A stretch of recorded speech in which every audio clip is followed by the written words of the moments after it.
Hello and welcome. This is Doc Ian, welcoming you to another Monday Miniatures Ramble. This one for Monday the 3rd of September 2018. And my total of finished minis this week increases by only these two models. But they are pretty large and extensive projects, so I'm not that displeased about it.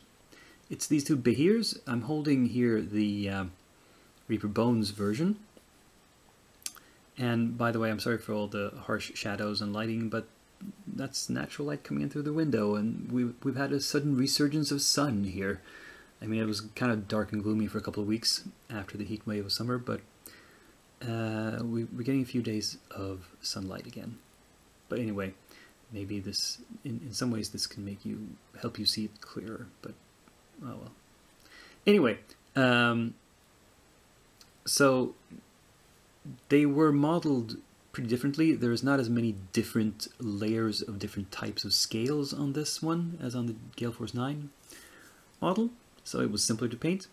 Also, the deeply shadowed areas I wasn't too concerned about, the ones like inside the coils here, because they're very difficult to see. And for a Bones model, this is about as much work as I'm willing to put in. Now, the Gale Force 9 behir, as you can see, is a much bigger beast. And it has, I painted 3 different tones. The belly scales, the back scales, and the main body, which is, you know, the bright blue we want from a behir. I went with a more saturated blue, a more colorful blue than the studio paint job. The box art has a very pale gray white blue and almost a yellowish rock, which of course is for contrast. I kind of put in some yellow-orange contrasts in the model, in that how I shaded the belly scales and some of the spikes. Also, there is a bit of brown in the rock. Normally I paint rocks just a neutral gray, which is just plain gray, very cold colors. For this one, what I did was I tried to keep both warm and cool tones in it by, number one, not base coating over. I mean, when I airbrushed the first blue color onto the behir, a lot of it spilled onto the rock, and I left it there. I did not cover it completely with a careful base coat. I just dry brushed over it with my gray tones, and I used grays that had a lot of brown in them to give it a little bit of warmth. Then, of course, there is an overall wash of Vallejo dark gray model wash, which cooled it down again. But you can see, I don't know if you can subliminally, it's kind of subliminal, but there's a few spots like down here and a few crevices where you can kind of see hints of the blue still shining through. And then there's a combination of kind of warm and cool colors just to make the rock seem different from the model, because this blue is all cool tones. But yeah, I'm pleased with how this one turned out. Reasonably so. And yeah, I'll get some still pics at the end in more less harsh contrasty lighting, so you can see them in better detail. Moving on to what's still on the work. And most of the remaining work I've done is on the remaining pirates, and they look really jumbled messes right now, but I promise you they're about 50% done. Last week I think I'd done the skin and the hair a little bit. Now I've gone on to some of the other areas, and what I've done is just take one color at a time.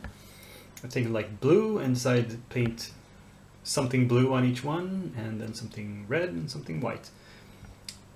I just realized red, white, and blue. That was not intentional. It's just that those are the easiest primary colors to paint. I mean, red and blue are primary colors, and they are much easier to paint than yellow. I try to avoid yellow when I can because yellow is a bitch to paint. A lot of people claim to have trouble with red, but no, it's never really bothered me. I'm fine with red. And and white is kind of eye-popping as a contrast to actual colors, having something white, or at least a little bit of white. Like here we have the pants. The pants are not going to be completely white, and the little blouse. So just having some details be white adds some pop. Black, not so much. Black is for things you want to disappear. White is for some things you want to highlight. Also, the color choices are not entirely my own. I'm very inspired by the artwork here. You will see that they are, in fact, it's kind of hard. I have to hold this with one hand because the paper is curled up through moisture. You'll note that this figure actually has white and blue striped pants and a white blouse and some sort of red thing that I painted red. So I'm going to add the blue stripes. I just haven't gotten around to it yet, but they will be. And this guy also has blue pants in the picture. I decided not to go for that because I already had one other guy with blue pants. Well, two actually, a guy and a girl. So I'm going to do something else for his pants. I don't know if I'm going to do the tattoo. I'm not that good at freehanding. That looks like a very intricate tattoo. I don't think I can pull it off. But maybe I'll do something simpler. We'll see. His big belly is kind of bare, but I find it's kind of interesting that he has this huge bulbous expanse. Yeah, that's that. The Lannisters started working on the metallics a little bit, and the Cersei's hair, it's not done. It's halfway done. I'm going to do the metallics true metallic, not NMM. I finally decided that. I'm pulling the plug on that. But we'll see how far I get. These pirates, I can pretty much guarantee will be done by next week. Unless something really, really unforeseen happens. I know my process, and I know how long the remaining bits will probably take. And yeah, let's see even newer stuff. Okay, so these guys are all in the stage of prep that I call right before priming. So they've been cleaned and assembled and messed with to a certain extent. And now the small guys, not much to say about those. Cleanup was relatively easy. The resin casting was pretty good. It was mostly, as usual with resin, some flashing going on that you had to fix. And so this board is simple enough.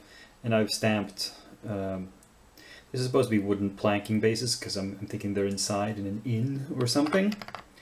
It didn't turn out that well on this one, so we can call this maybe ground with wagon ruts on it or something.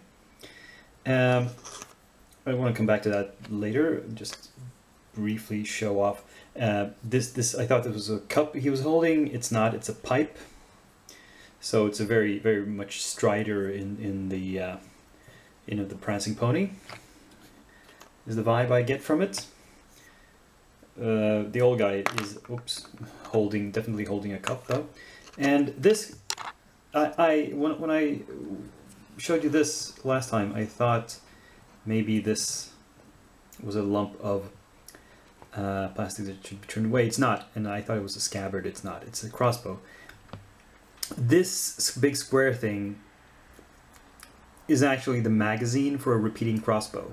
You know, that fantasy idea about crossbows that you can fire more rapidly if you have like a way of loading crossbow bolts into it more rapidly. in my defense, the reason I thought it was something else is that it did have a lot of pieces of flashing attached to it that I had to trim away before I could see what it actually was. And here we can see an example of decorating the base.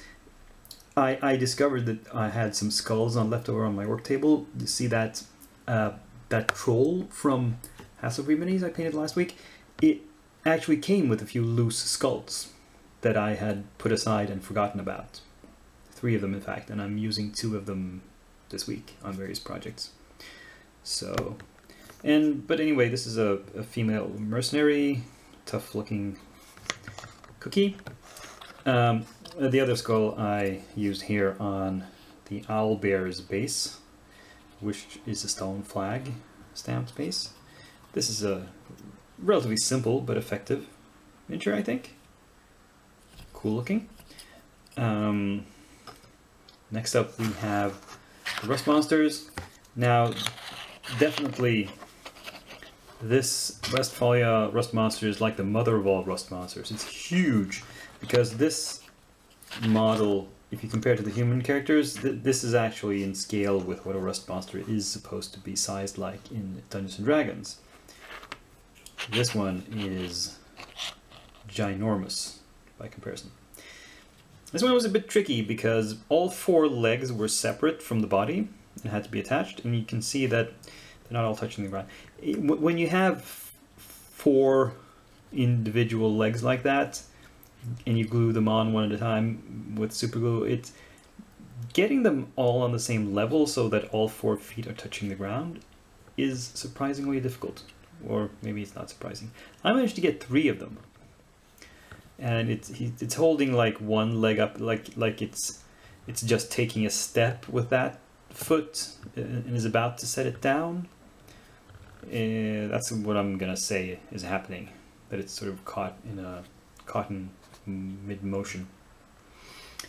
But otherwise, it was okay.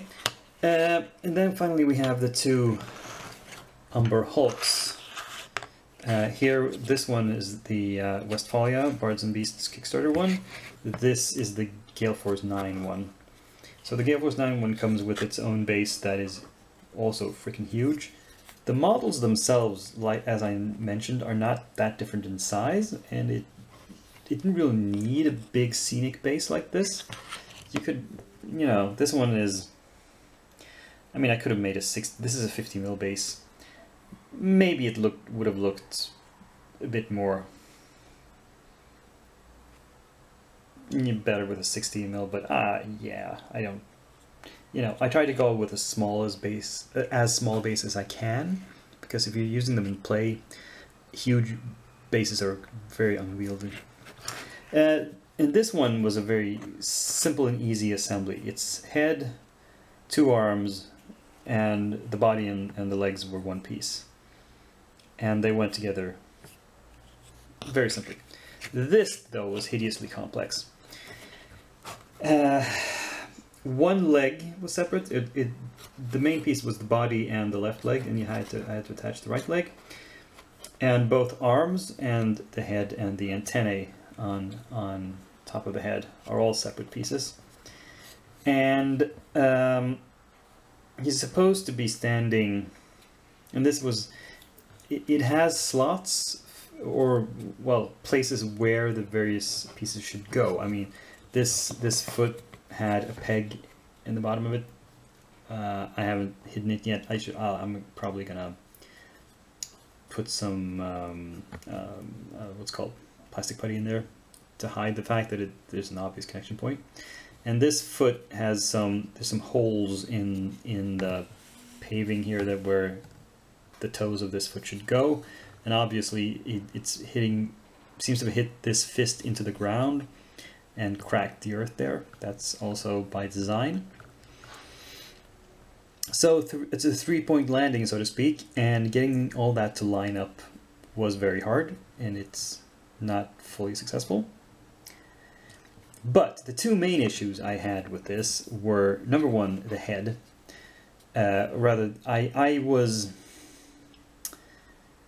I'm cursing my stupidity. I attached the head to the body before I lined body up with the base. I should not have done that. I should have positioned the body first.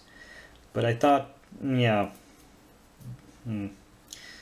Anyway, because the attachment point was very clear, but you can see that it's sort of looking down into the ground. This is not what it does here on this image.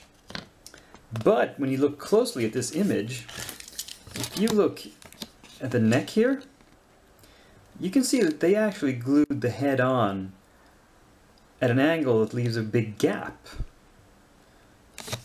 So they went against the casting of the model when they posed it for the studio photography. I've gone actually with putting the head straight on into the socket, the way, you know, it seems like the sculptor designed it. Oh well. Hopefully, because it has the one set of eyes on top there still looking ahead, it won't be as noticeable. And I tried, you know, fiddling with it, but it's a very strong connection. It's not going to come loose, so I can reposition it. The thing with the arms is that the upper and lower arms are one piece each, but the elbow joints were very, very weak. They were very thin and weak. And this one, in fact, snapped during handling. So there's a pin I drilled into it, and I put some of this brass rod in here. It's running like that through a pretty large section of this upper arm and a bit into the lower arm here. And hopefully that is more secure than just about anything else on this model, so it's going to hold. I hope. Yeah, so yeah, in the end, the only thing that really bothers me is the head position. I wish I could do something about that, but it's not going to happen. Just going to have to live with it. Ah well, there you go. Anyway, by next week I'll prime these and maybe get started on a bit of the painting. I don't need to prep anything new. I think these are enough. This is a number of kind of complex painting jobs, complex projects. I don't think I really need to add to the queue at this moment. So yeah, I'll leave you here for now.